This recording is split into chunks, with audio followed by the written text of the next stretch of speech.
காசாவின் ரஃபா மீதான இஸ்ரேலின் தாக்குதலுக்கு எதிர்ப்பு தெரிவிக்கும் வகையில் இணையத்தில் உலகம் முழுவதும் ஆல் ஐஸ் ஆன் ரஃபா என்ற வாக்கியம் அடங்கிய புகைப்படம் தீயாய் பகிரப்பட்டு வருகிறது.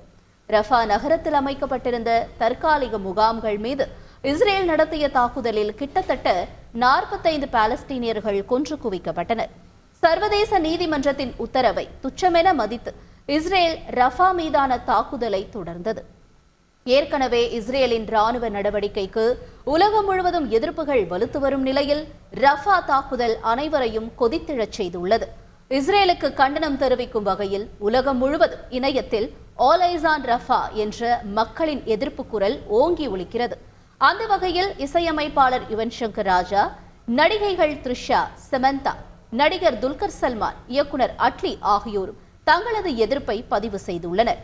பாலிவுட் பிரபலங்களான பிரியங்கா சோப்ரா, ஆலியா பட், கரீனா கபூர், மாதுரி தீக்ஷித், வருண் தவான், சோனம் கபூர் ஆகியோரும் தங்களது எதிர்ப்பை பதிவு செய்துள்ளனர். செய்திகளை உடனுக்குடன் தெரிந்து கொள்ள உடனே சப்ஸ்கிரைப் பண்ணுங்க.